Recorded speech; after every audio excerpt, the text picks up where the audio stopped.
Excadrill.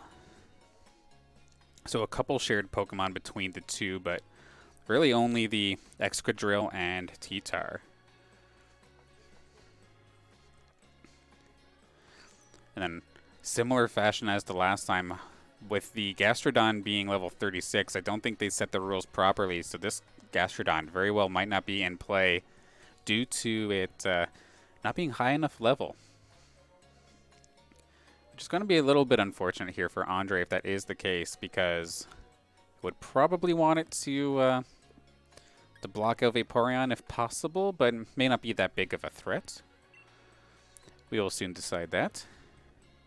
And also, before we do hop into the game, I also want to give a big thank you to Seymour, the Saved One, and Yeti for constantly helping me out here on the stream this entire day.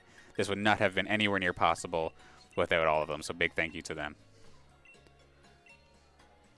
Teams are decided. This is it. This may be the final round, but it's still just a best of one. All or nothing. Here we go. 2 undefeated players. Let's see how it goes. Leading off for Edmund, we do have the tried and true combo Sand pair of Tyranitar Excadrill.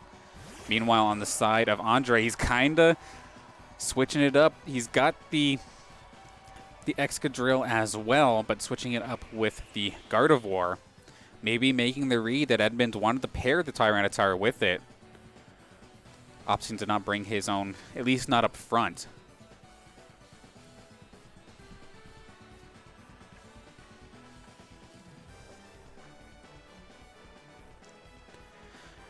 Now, the only problem here for Andre specifically is that if that Excadrill has, not Sandstream, what is it called? Sand Rush. If it has Sand Rush, it will be faster because Andre's Excadrill is actually not running Sand Rush, I don't think, unless he switched it in.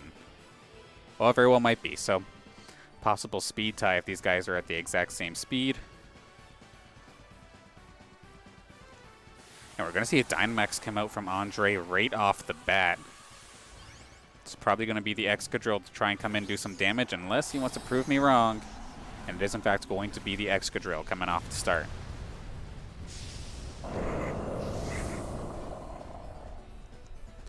Now for Edmund, does he pull the trigger on it, or does he opt otherwise? He is going to do the same thing, probably for the Excadrill as well. Especially if he wants to take the chance at one-shot KOing that Gardevoir. And sure enough, that is in fact exactly what we're going to be getting here. Either of these Excadrills could possibly pull the one-shot on anybody here. So let's see who they decide to target. It's going to be the Max Quake coming out. And it's going into the Excadrill. Is it going down? It will. The Dynamax for Edmund is wasted. Andre putting him in prime position to possibly take this tournament with the best record.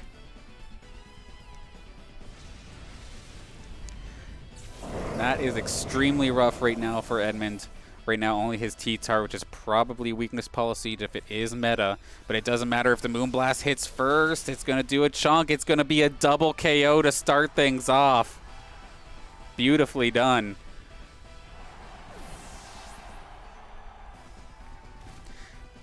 Edmund in an absolute world of hurt right now. What does he have in the back to try and answer? Sylveon, definitely not the greatest in this situation. Oh my gosh, it's almost as if Andre completely hard countered him here. Just Steel into the Sylveon and Psychic into the Hitmontop, and this could basically be the game, especially since we know Andre's Excadrill has Sand Rush. It's going first. And I don't ever recall Sylveon and Hitmontop being ones to be known for fast speed. This game's basically just been won on speed alone, especially if that happened to have been a speed tie. Excadrill actually going to go for the Quake, actually. It's still going to do the trick, though. Okay. Now, the crit, too. Can anything go wrong right now for Andre? Everything going his way. Whether it was the Pokemon switching in or the crits coming in at the right time, everything is going right. And here comes the Psychic into the Hitmontop, and that is going to be game. Andre gonna come out of this tournament 4-0. I'm at a loss for words, considering he was very nervous going into this event, thinking that he was going to get outclassed, that he had a hard time trying to put his team together. But pulling it together, getting himself the win. Big congratulations, but a solid job from Edmund, obviously playing like a somewhat similar style with the Sand team.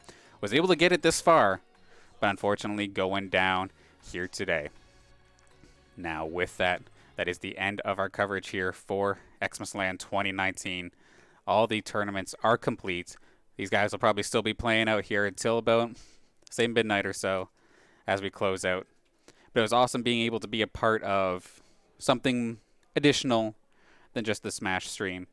Obviously, love the Smash guys. I'm glad that they're still going down and like going strong. But to improve the gaming community all across multiple genres is what I definitely would love to see. And I believe they're probably in their top 8 by now, so if you do want to double check that, that'll be Saints Gaming CA. Be sure to check that out. And then an announcement made by Professor John Maple had just said that through between Easy Mode and St. Clair, you can expect a couple bit more events, possibly some weeklies even, now that Pokemon Go has an official battle format. VGC is coming out in January. And then trading card games always been going strong. You can expect to see a lot more Pokemon content here from Windsor in general. So if you're hesitating on giving a shot, hope to see you. But for myself and Yeti in the director's chair, thank you for tuning in all day. And we shall see you at the next event. Take care, everybody. Have a great night.